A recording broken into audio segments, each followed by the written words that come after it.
네, 정치권 동향을 대기자의 시선으로 짚어보는 목요 정치클럽 기자 대기자 시간입니다. 오늘도 성환용 한겨레 신문 선임 기자 최병묵 TV조선 해설위원과 함께하겠습니다. 어서 오십시오. 어서 오세요. 안녕하세요.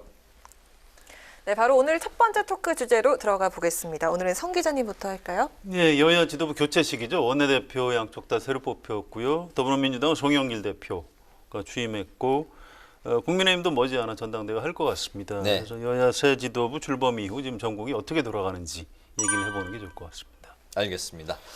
더불어서 이제 관련 질문 시작을 하겠습니다. 말씀하신 대로 민주당의 새로운 이제 지도부 체제가 이제 완성이 됐는데요.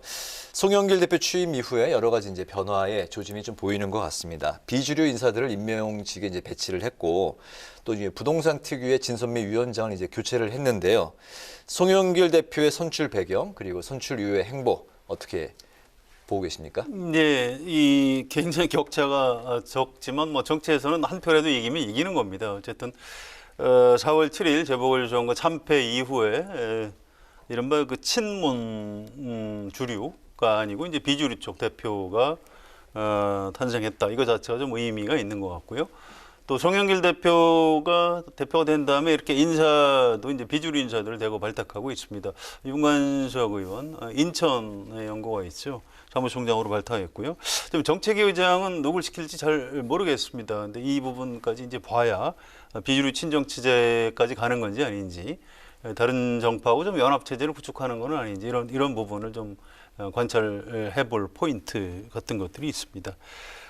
일단 그 전당대회에서 별로 대표 기준으로 하면 별로 큰 차이가 안 났어요. 33% 정도씩 골고루 나눠가졌기 네. 때문에 송영길 대표가 당내 이렇게 그 크게 나뉘어진 세 정파 이 당심들을 잘 아울러서 끌고 가야 하는 이런 과제를 안게 됐다고 볼 수 있겠습니다. 네.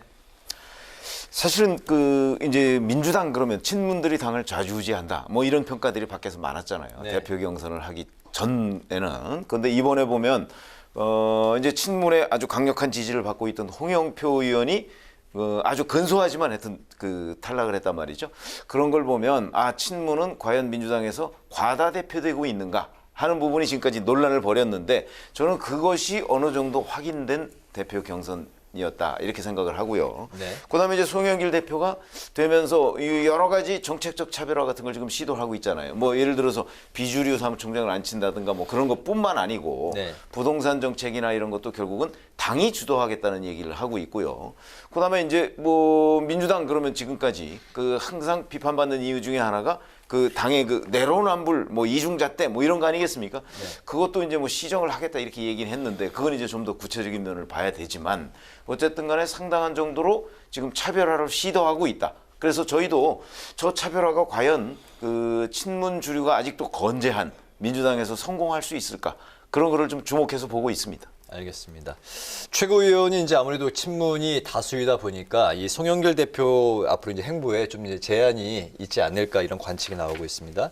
그런데 상황에서 이제 김용민 최고위원은 민생보다는 이제 개혁을 강조하고 나서서 송 대표에게 힘이 실릴 수 있지 않을까 뭐 이런 또 예상들이 나오고 있는데요. 어떻게 보십니까? 뭐 아무래도 마찰이 있을 겁니다. 강조하는 지점이 좀 다르죠. 송영길 대표는 민생개혁 또 민심 쪽으로 좀 더 다가가겠다 이런 거고요. 네. 또 이제 김용민 최고위원 같은 경우에는 좋다. 그런데 우리는 그 개혁도 중요하다. 이제 이런 식으로 다른 목소리를 내지요.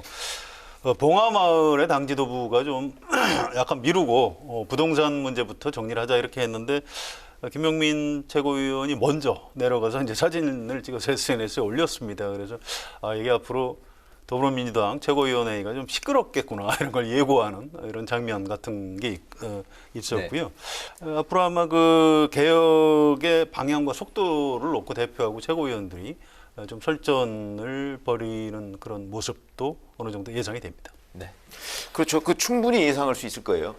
그러나 이제 일단 권한은 아무래도 대표가 많이 있죠. 있는데 최고위원들 중에 이제 친문이 많기 때문에 그러면 최고위원들의 시각과 대표의 시각이 달랐을 때 어떤 결정이 나오고 그 결정에 그 당이 일사불란하게 움직일 수 있느냐 그런 점에서 본다면 아마 과거의 민주당과는 많이 다른 모습을 네. 보게 될 것이고요. 이런 점은 그러나 저는 뭐 이렇게 이게 오래 갈 것 같지는 않습니다. 어차피 그 조금 있다가 이제 민주당이 대선 후보 경선을 하지 않겠습니까? 그렇게 시작하면 온 관심이 그런 데로 집중이 되기 때문에 대표와 최고위원 간의 갈등은 뭐 일부 좀 그 언론에 그 비춰지긴 하겠지만 아마 그런 국면이 오래 갈 것 같지는 않다. 이렇게 예상을 합니다. 네, 일각에서는 이 송 대표가 당내 기반을 공고히 하고 또 리더십을 확보하기 위해서 이재명 경기지사와 전략적인 연대를 할 것이다 이런 전망도 나와 있는데 두 사람 정치적 이해관계가 맞아떨어질 수 있을까요? 예, 뭐 앞으로 연대를 하는 게 아니고요. 이게 전당대회 결과 자체가 이 송영길 대표 당선 이 자체가 이재명 지사한테는 그렇게 나쁘지 않은 겁니다.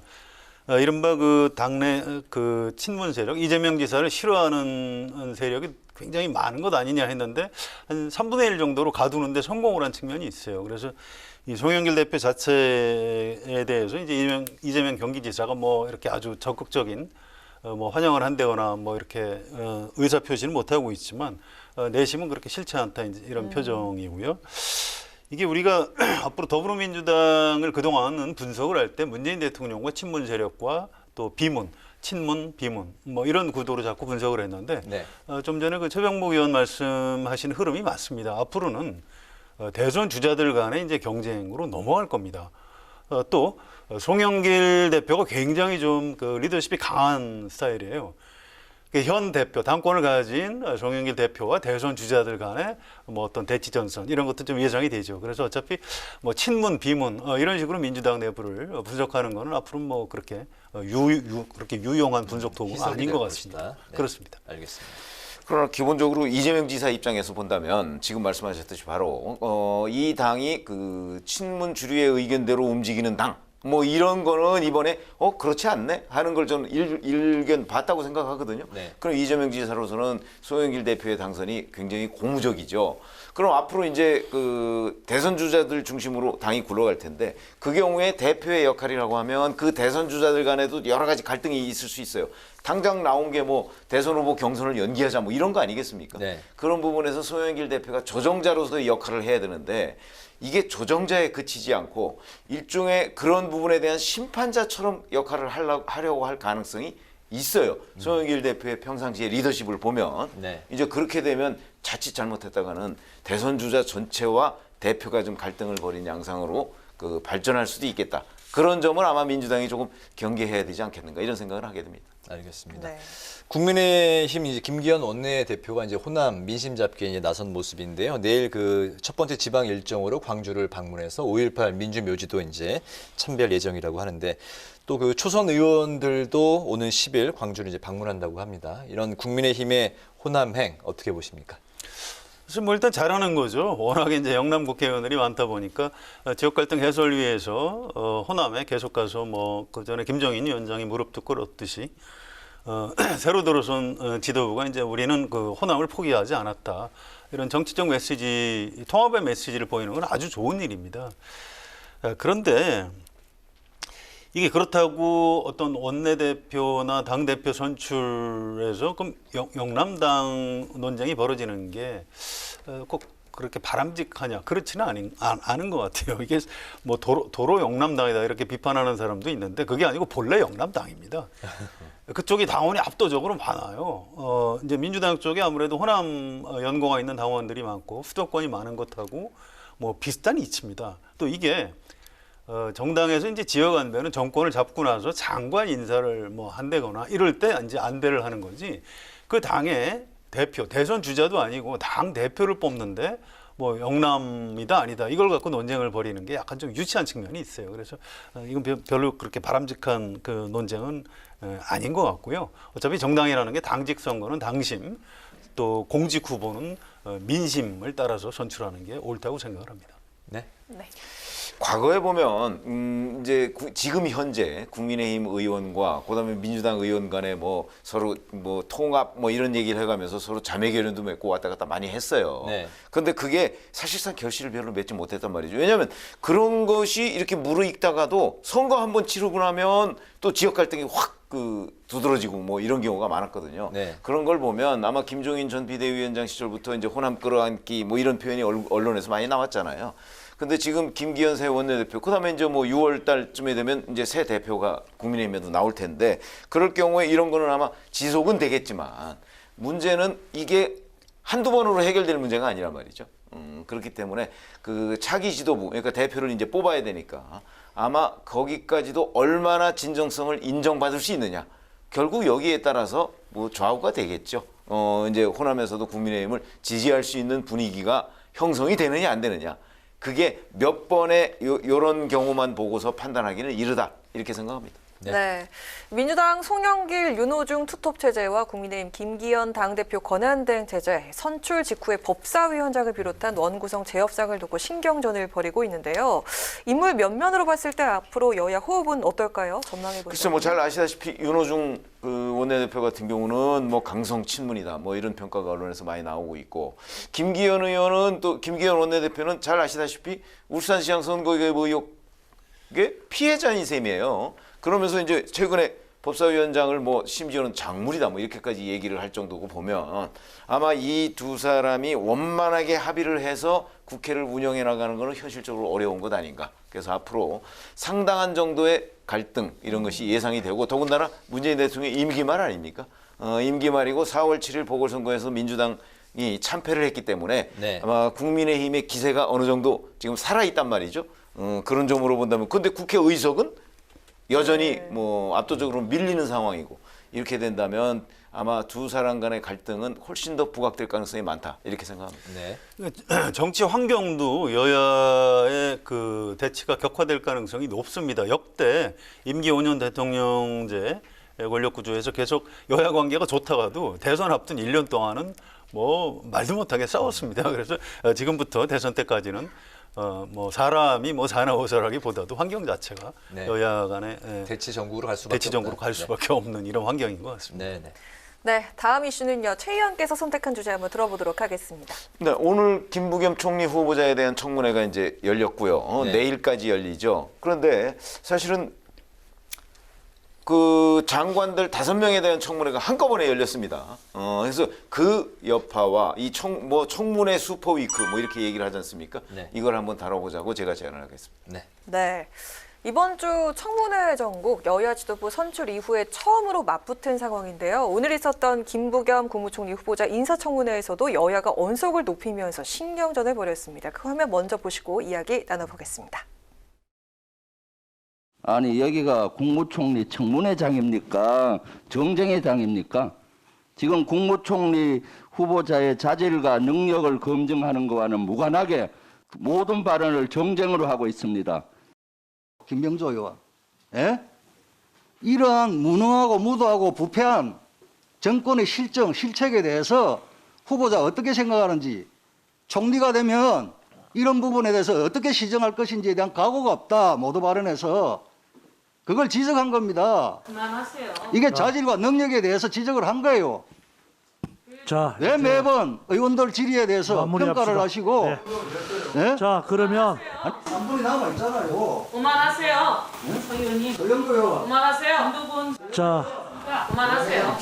김 의원 이제 그만합시다. 충분히 여사가 전달이 된 것 같습니다. 네, 김부겸 총리 후보자는 지난번 행안부 장관 후보자 때 이제 청문회를 한번 거쳤기 때문에 이번엔 좀 쉽게 가는 거 아니냐 이런 관측도 있었는데요. 이제 세금 체납 의혹, 부동산 정책, 또 이재용 부회장 사면 문제까지 다양한 이야기들이 이제 오고 갔습니다. 오늘 청문회 어떻게 보셨습니까? 글쎄 이제 세금 체납 문제는 사실 행안부 장관 청문회 때는 나오지 않은 것으로 제가 알고 있어요. 그래서 새롭게 나온 상황인데 이게 이제 뭐 32번씩이나 된다. 이러다 보니까 이건 좀 심한 거 아니냐. 그렇다고 그래서 이제 그럼 그게 총리 후보, 총리가 될 수 없는 낙마 사유냐. 또 여기에는 조금 의견이 엇갈리는 것 같아요. 그래서 뭐 이런 부분은 그 김부겸 총리 후보자가 이제 사실은 뭐 부끄럽다. 뭐 이런 식으로 네. 인정을 하고 오히려 이제 사과를 하고 넘어가서 그 이제 공방이 좀 덜했던 것 같고 이제 부동산 정책이나 뭐 이런 부분은 아직까지는 너무 좀 일반론으로 답변을 하는 것으로 보여요. 그건 아마 총리라는 사람이 뭐 전문성을 가지고 있는 건 아니지 않습니까? 그리고 자기 주 업무도 아니고 네. 그러다 보니까 일반론인데 뭐 전체적으로 보면 과거의 청문회에 비교해서 뭐 그렇게 그 많은 여야 간 공방이 이루어진 것 같지는 않아요. 그런 점으로 본다면 뭐 그냥 별 탈 없이 넘기는구나. 뭐 전 이렇게 생각이 듭니다. 네.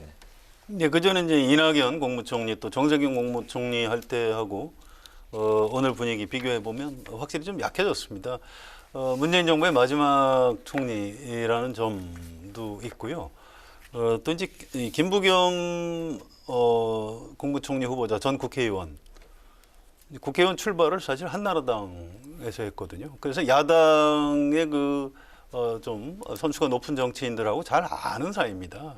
원래 이제 같은 편이었어요. 네. 그래서 또 정치인 후보자, 공직 후보자 중에 정치인들을 좀 봐주는 이런 측면이 있습니다. 그래서 뭐 야당 의원들이 제가 볼 때는 그렇게 뭐 목소리를 좀 가끔 높여서 그렇지 그렇게까지 뭐 선거처럼 뭐 파고드는 그런 청문회는 아니었던 것 같습니다. 두 분 다 통과될 걸로 예상을 하시는군요. 네, 김부겸 후보자는 오랜 기간 여의도에서 국회의원 생활을 했고요. 또 여야를 넘나들면서 원만한 관계를 이어왔다. 이런 평가를 받고 있는데 내일까지 치러지는 청문회 문턱을 무사히 넘길 수 있을까요? 예, 저는 그럴 것 같습니다. 이게 다른 장관들하고는 좀 다른 것 같아요. 제가 좀 전에 말씀드렸듯이 국회의원 한나라당에서 시작을 했고요. 열린우리당 때 뭐 독수리 오영재 이렇게 해서 열린우리당으로 넘어갔었죠. 네.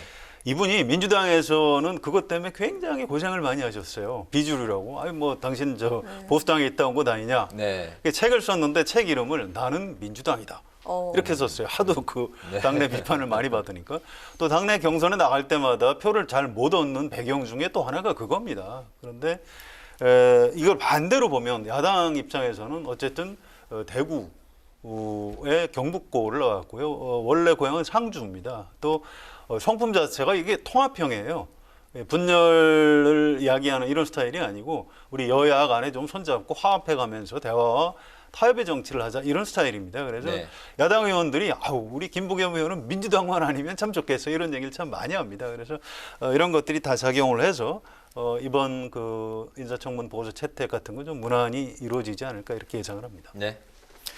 그리고 이제 제가 아까 잠깐 말씀드렸지만 예를 들어서 의혹으로 제기된 세금 체납 문제라든가 아니면 이제 뭐 그 딸의 뭐 라인 펀드 가입. 근데 라인 펀드 가입 같은 거는 객관적인 사실 자체가 현재 명확히 드러나 있지가 않아요. 네. 더군다나 거기에 딸이나 사위가 어떤 펀드에 뭐 가입했느냐 이것까지 장인이나 또는 아버지가 알아야 된다. 뭐 이런 것도 또 그 일반적인 공감을 얻기는 좀 어렵다고 보고요. 네. 그렇게 본다면 더군다나 또 중요한 것은 본인이 일부를 인정을 하고 아마 부끄럽다 뭐 이렇게까지 사과를 하고 한 마당에는 아마 결정적인 무슨 낙마 사유라고 꼽힐 만한 게 없다. 거기다가 이제 그 본인이 정치를 하면서 인간적으로 맺어왔던 관계들 이렇게 종합적으로 얘기를 한다면 아마 뭐 여러 그 총리가 되는 데에는 별다른 문제가 없다. 저는 이렇게 생각합니다. 근데 이제 다른 장관 후보들하고 이렇게 좀 엮여 있는 측면이 있는데 뭐 그것도 아마 분리해서 처리하지 않을까 이렇게 생각합니다.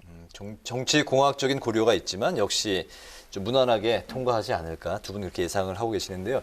이번에 그 5개 부처 장관에 대한 인사청문회 이야기를 하겠습니다.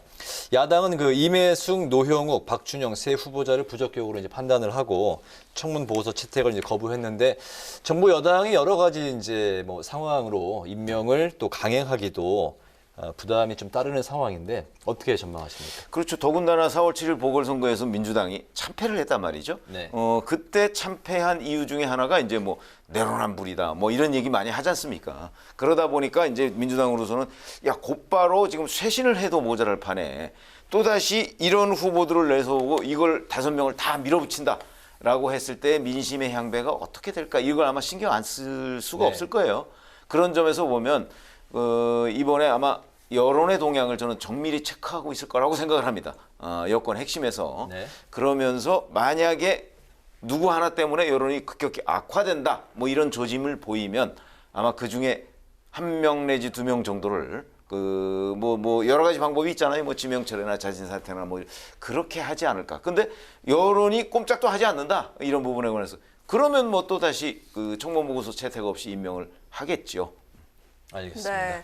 이제 마지막으로 두 분의 한 줄 논평 듣고 마무리하도록 하겠습니다. 우리 네, 죄송합니다. 예. 네, 아이고. 이 낙마 가능성이 있다고 봅니다. 저도 이제 궁금해서 민주당 의원들한테 좀 물어봤어요. 그랬더니 이걸 다 그냥 이제 그분들 표현으로 살리기는 좀 쉽지가 않다고요.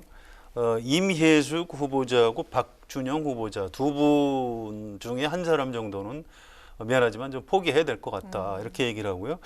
그 중에서도 이제 이 박준영 후보자의 경우에는 그 이제 사모님의 취향이 좀 굉장히 좀 독특한 측면이 있다고 그래요. 그래 개인적으로 알만한 사람들은 겉보기에는 좀 이상해 보여도 또 그렇게 재산이 많지도 않고 해서 좀 이해가 되는 부분이 있다고 합니다. 근데 이매수 후보자의 경우에는 그 과학계 자체에서 좀 이렇게 약간 배척받는 분위기라고 합니다. 지금 야당에서 제기하는 여러 가지 문제, 또 언론에서 제기하는 문제 이런 것들이 대부분 과학계 내부의 제보에 의한 것이라고 합니다. 이런 경우에는 장관으로 취임을 해도 이제 끌고 나가기가 이제 쉽지 않다는 거죠. 근데 남녀로 따지면 사실 남성이 한번 탈락하는 게 더 좋은 것 같은데 실제 현실은 그렇게 돌아가고 있는 것 같지 않고요. 아무튼 결론은 최소한 한 명 네. 정도는 낙마하지 않을까 이렇게 예상이 됩니다. 아, 네. 네. 성 기자님 귀한 말씀 저희가 빠뜨릴 뻔했네요. 마지막 한 줄 높여 오늘 성 기자님부터 들어보도록 하겠습니다. 예, 문재인 대통령이 청와대 민정수석을 2번이나 하신 분이에요. 그런데 장관 후보자로 지명하는 분들 보면 뭐 이렇게 하자가 많습니다. 참 답답한데. 근데 이게 문재인 정부만 그런 건 아니에요. 이명박 정부 때도 그랬고 박근혜 정부 때도 그랬어요.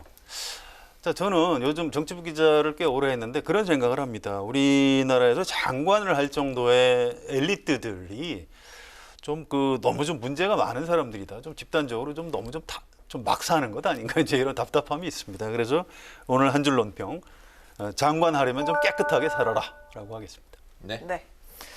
저도 이제 그 장관들에 대해서 쏟아지는 여러 가지 의혹들을 보는데 그 의혹이 사실은 보통 일반 사람들이라면 저지르지 않았을 것 같은 의혹들이 너무나 많아요.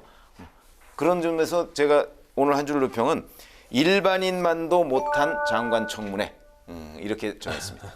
예, 알겠습니다. 네. 네, 오늘 목요 정치클럽 기자 대 기자는 신임 지도 체제가 시작된 여야의 상황 그리고 인사청문 전국의 쟁점을 살펴봤습니다. 지금까지 최병목 TV조선 해설위원 성환용 한겨레신문 선임 기자와 함께했습니다. 오늘 두 분 말씀 감사합니다. 고맙습니다.